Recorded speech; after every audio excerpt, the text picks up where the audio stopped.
Praise the Lord. കർത്താവായ യേശു ക്രിസ്തുവിന്റെ ധന്യനാമത്തിൽ എല്ലാവർക്കും വന്ദനം.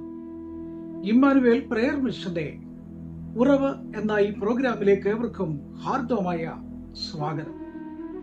കർത്താവിൽ പ്രിയരെ, എല്ലാവരും സുഖമായിരിക്കുന്നു എന്ന് കരുതുകയാണ്.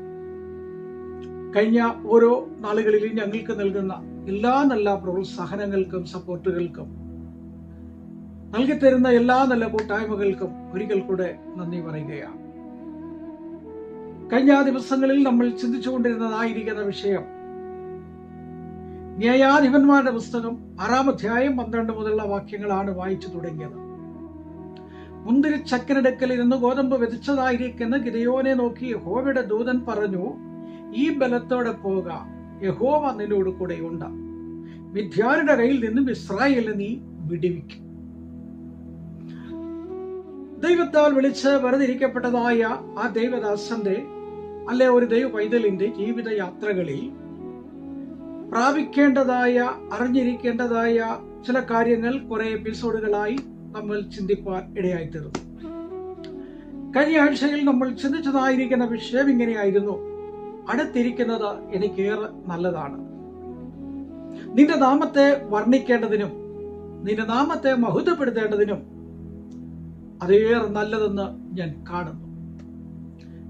കഴിഞ്ഞകാല ഭക്തന്മാരൊക്കെയും ദൈവത്തോട് അടുത്ത് ഇരുന്നവരും അടുത്ത് ജീവിച്ചവരും ആണ്. നാം നമ്മെ തന്നെ ഒന്ന് പരിശോധിക്കുമ്പോൾ നമ്മൾ എത്രമാത്രം അടുത്തിരിക്കുന്നു എന്ന് അറിഞ്ഞിരിക്കേണ്ടതാണ്. എത്രമാത്രം നാം ചേർന്നിരിക്കുവാൻ കഴിഞ്ഞിട്ടുണ്ട്, അല്ലെങ്കിൽ ഇനി ഇരിക്കാൻ നമുക്ക് കഴിയണം. ഇന്ന് പകൽക്കാലം അടുത്തിരിക്കുന്ന ഒരു വിശ്വാസിയുടെ അല്ലെങ്കിൽ ഒരു ദൈവഭക്തന്റെ, ഒരു സുവിശേഷകന്റെ, ഒരു ശുശ്രൂഷകന്റെ ദൗത്യം അടുത്തിരിക്കുമ്പോൾ എന്തെല്ലാമാണ് തനിക്ക് ലഭിക്കപ്പെടേണ്ടത്. കഴിഞ്ഞ ദിവസം നമ്മൾ വായിച്ചു, അടുത്തിരുന്നത് കൊണ്ട് നല്ല അംശം പ്രാപിച്ചു. മാർത്തയുടെയും മറിയയുടെയും ഭവനത്തിൽ യേശു കടന്നു ചെല്ലുമ്പോൾ മാർത്ത ഭവനത്തിൽ പാചകപ്പുരയിൽ പാചകം ചെയ്തുകൊണ്ടിരിക്കുകയാണ്. മറിയ യേശുവിന്റെ കാൽക്കരിൽ ഇരുന്നു കൊണ്ട് സശ്രദ്ധം യേശുവിന്റെ തിരുവചനം കേട്ടു, അത് ഉൾക്കൊണ്ടു, അത് ധ്യാനിച്ചു, തന്റെ ജീവിതത്തിൽ എന്നേക്കും അത് സ്വായത്തമാക്കി. മാർത്ത വന്ന് യേശുവിനോട് പരാതി പറഞ്ഞു, ഞാൻ തനിച്ച് ജോലി ചെയ്യുന്നു, ഇവളെ കൂടെ അയക്കണമേ. അപ്പോൾ യേശു പറഞ്ഞു, അവൾ നല്ല അംശം തിരഞ്ഞെടുത്തു. പ്രിയമുള്ളവരെ, നമ്മൾ അടുത്തിരിക്കുന്നെങ്കിൽ നല്ലത് തിരഞ്ഞെടുക്കാൻ അവസരമുണ്ടാകണം, നല്ലത് പ്രാപിക്കുവാൻ കഴിയണം. ഒരു വിശ്വാസിയുടെ ജീവിതത്തില്, ഒരു ഭക്തന്റെ ജീവിതത്തില്, ഒരു ശുശ്രൂഷകന്റെ ജീവിതത്തില് മറ്റാരും നേടാൻ കഴിയാത്ത, മറ്റാരും പ്രാപിച്ചിട്ടില്ലാത്ത, മറ്റാരും കണ്ടെത്തിയിട്ടില്ലാത്ത ചിലതൊക്കെ ജീവിതത്തിൽ നേടിയെടുക്കുന്നവരായി തീരണം. അത് നിങ്ങൾ പ്രാപിച്ചാൽ നിങ്ങളിൽ നിന്നും ആർക്കും അത് പിടിച്ചെടുക്കാൻ കഴിയില്ല, അപഹരിക്കാൻ കഴിയില്ല. കാരണം അത് ശ്രേഷ്ഠമുള്ളതാണ്, മൂല്യമുള്ളതാണ്, വിലയുള്ളതാണ്. അത്രമാത്രം ശ്രേഷ്ഠമായതിനെ നിങ്ങൾ ജീവിതത്തിൽ ചേർത്ത് പിടിക്കണം. അവിടെയാണ് ദൈവാനുഗ്രഹം എന്ന് പറയുന്നത്, അവിടെയാണ് ദൈവത്തിന്റെ നന്മയെന്ന് പറയുന്നത്. ഒരു ഭക്തനായിരിക്കുന്ന മനുഷ്യൻ ഒന്ന് ചേർന്നിരുന്നാൽ നല്ലത് പ്രാപിക്കാൻ കഴിയണം. കർത്താവിന് സ്തോത്രം. 2, പ്രാർത്ഥനയിൽ ഉറ്റിരിക്കണം. കൊലോസ്യർ 4:2, 1 പത്രോസ് 4:7. പ്രാർത്ഥനയിൽ ഉറ്റിരിക്കണം. കർത്താവ് തന്നെ തന്റെ ശിഷ്യന്മാരോട് പറഞ്ഞു, പരീക്ഷയിൽ അകപ്പെടാതിരിക്കാൻ നിങ്ങൾ പ്രാർത്ഥിക്കണം. എങ്ങനെ പ്രാർത്ഥിക്കണം? പരീക്ഷ നമ്മുടെ അരികിലുണ്ട്, പരീക്ഷകളുണ്ട്, പോരാട്ടങ്ങളുണ്ട്, പ്രതികൂലങ്ങളുണ്ട്. പക്ഷെ അതിനെ തിരിച്ചറിഞ്ഞിട്ട് നമ്മൾ പ്രാർത്ഥിക്കുന്നവരായിരിക്കണം.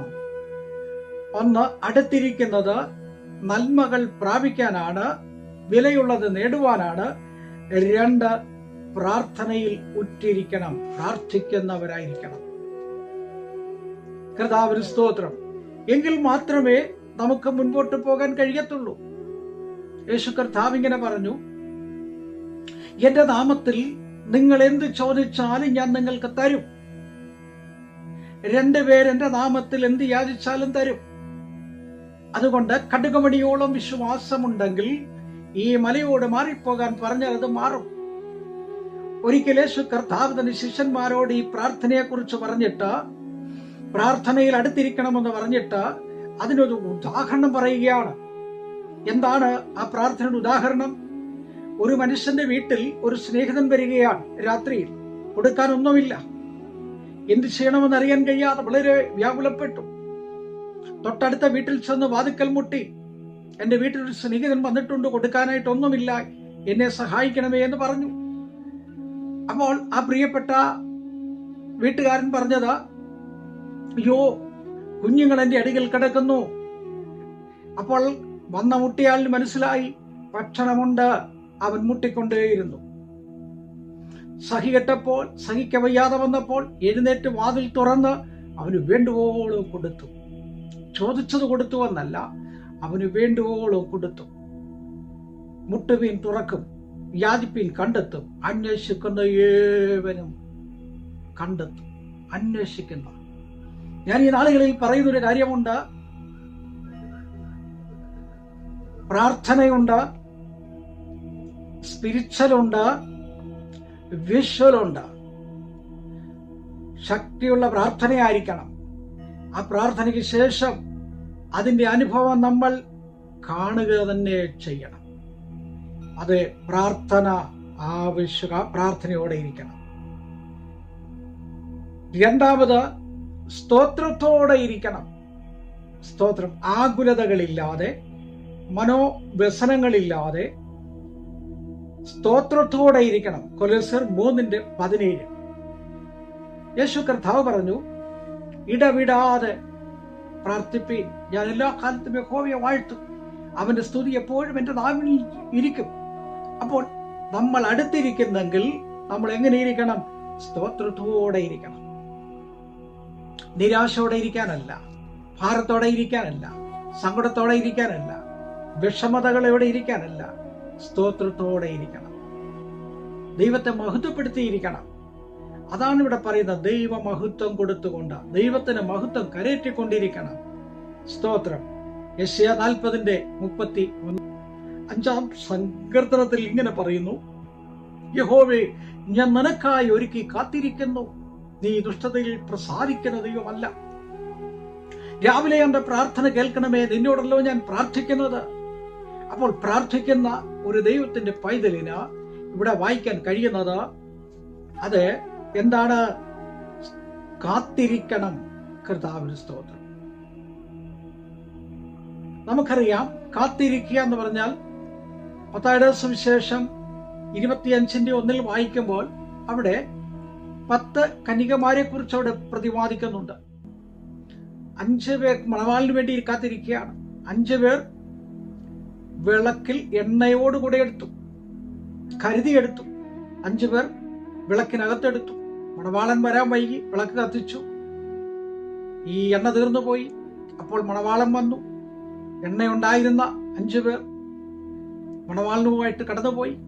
5 പേർ എഴുന്നേറ്റു, എണ്ണയില്ല. അവർ മാർക്കറ്റിൽ പോയി വന്നപ്പോൾ മണവാളൻ പോയി വാതിക്കൽ മുട്ടി ചോദിച്ചു, ഞാൻ നിങ്ങളെ അറിയുന്നില്ല, നിങ്ങൾ ആരാണ്? അതാണ് ഇവിടെ ദൈവത്തിന്റെ വചനത്തിലൂടെ നമ്മൾ ചിന്തിക്കുന്നത്. ഇങ്ങനെയാണ്, കാത്തിരിക്കണം. 5 കന്യകമാരെ പോലെ കാത്തിരിപ്പ് വേണം. ദൈവദിനം കേൾക്കാൻ, ദർശനം പ്രാപിക്കാൻ, അനുഗ്രഹത്തോടെ കടന്നു പോകാൻ, പുതുജീവൻ പ്രാപിക്കുവാൻ, പുതിയ ശക്തികൾ പ്രാപിക്കുവാൻ, പുതിയ അനുഭവത്തോടെ നിൽക്കുവാൻ കാത്തിരിക്കുന്നവരായിരിക്കണം. രോഗസൗഖ്യത്തിനായി കാത്തിരിക്കണം. ഭവനത്തിന്റെ അനുഗ്രഹത്തിനായി കാത്തിരിക്കണം. കുഞ്ഞുങ്ങളുടെ വിടുതലിനായി കാത്തിരിക്കണം. അവരുടെ ഉയർച്ചയ്ക്കായി കാത്തിരിക്കണം. അവരുടെ വിവാഹത്തിനായി കാത്തിരിക്കണം. അവരുടെ ജോലിക്കായിട്ട് കാത്തിരിക്കണം. ആരോഗ്യത്തിനായി കാത്തിരിക്കണം. സൗഖ്യത്തിനായി കാത്തിരിക്കണം. പുതിയ വീടിനായി കാത്തിരിക്കണം. പുതിയ സ്ഥലത്തിനായി കാത്തിരിക്കണം. നമ്മൾ പ്രാർത്ഥിക്കുന്ന വിഷയത്തിന് ഒരു കാത്തിരിപ്പുണ്ട്. അത് നിങ്ങൾ പ്രാപിച്ചെടുക്കണം. അത് നിങ്ങളുടെ ജീവിതത്തിൽ ലഭിക്കപ്പെടുവാനിടയാകണം. അപ്പോൾ ദൈവം നിങ്ങളെ അനുഗ്രഹിക്കും. അതുകൊണ്ട് നമുക്ക് അവൻ്റെ പാദപീഠത്തിൽ താണിരിക്കാം, കാത്തിരിക്കാം, അനുഗ്രഹം പ്രാപിക്കാം. പരിശുദ്ധനായ ദൈവമേ, സ്വർഗ്ഗസ്ഥ പിതാവേ, വചനം കേൾക്കുന്ന എല്ലാ പ്രിയപ്പെട്ടവരും ഞങ്ങൾ ഓർക്കുന്നു. പ്രായമായിരിക്കുന്ന ആളുകളുണ്ട്, അവരെ ഓർക്കുന്നു. രോഗികളായി കഴിയുന്നവരെ ഓർക്കുന്നു. ഡയൽസ് ചെയ്യുന്നവരെ ഞങ്ങൾ ഓർത്ത് പ്രാർത്ഥിക്കുന്നു. ക്യാൻസർ രോഗികളെ ഞങ്ങൾ ഓർത്ത് പ്രാർത്ഥിക്കുന്നു. വിവാഹപ്രായമായ കുഞ്ഞുങ്ങൾക്ക് വേണ്ടി പ്രാർത്ഥിക്കുന്നു. വിവാഹം നടക്കാൻ വേണ്ടി പ്രാർത്ഥിക്കുന്നു. വിവാഹം കഴിഞ്ഞ ആളുകളായി മക്കളില്ലാതെ ഭാരപ്പെടുന്ന ദമ്പതികളുണ്ട്, അവരെ ഓർത്ത് ഞങ്ങൾ പ്രാർത്ഥിക്കുന്നു. വസ്തുവില്ലാത്ത പ്രിയപ്പെട്ടവരെ ഓർത്ത് പ്രാർത്ഥിക്കുന്നു. വീടില്ലാത്ത പ്രിയപ്പെട്ടവരെ ഓർത്ത് പ്രാർത്ഥിക്കുന്നു. പഠിക്കുന്ന കുഞ്ഞുങ്ങൾക്കായി സ്വദേശത്തും വിദേശത്തും ജോലി ചെയ്യുന്നവരുണ്ട്. കർത്താവേ, ഗൾഫ് മേഖലയിലാണ്, അതേ യൂറോപ്പിൽ, അമേരിക്കയിലെ വിവിധ രാജ്യങ്ങളിലൊക്കെ ജോലിയോടുള്ള ബന്ധത്തിൽ പഠനവുമായി ബന്ധപ്പെട്ട് കടന്നു പോയിരിക്കുന്ന അനേക പ്രിയപ്പെട്ടവരുണ്ട്.